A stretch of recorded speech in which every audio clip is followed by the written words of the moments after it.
কোনদিন কাবাগরের সামনে গেলে বা কোন আত্মীয় স্বজন গেলে বলবেন, কাবাগর দেখার সাথে সাথে প্রথম যখন কালো অংশটা চোখে পড়বে, যখন আপনি মসজিদে হেরমের গেট দিয়ে ঢুকবেন, যখন ওই Fahad gate, king Fahad gate আছে, যখন ঢুকবেন অনেক দূর থেকে কালো কালো কাবাগরের একটু একটু দৃশ্য ভেসে উঠবে চোখের সামনে।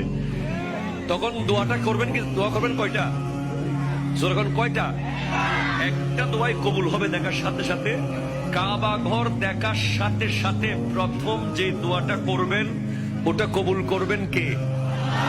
এখন শিখে নেন, অনেক মানুষ জানেন না হিকমত। আপনি একটা দোয়া করবেন, একটাই শেষ, একটা সুযোগ পাবেন আপনি, কিন্তু আপনি এমন এক দোয়া করবেন যেন যতদিন ওখানে থাকেন প্রত্যেক দোয়া কবুল হয়ে যায়।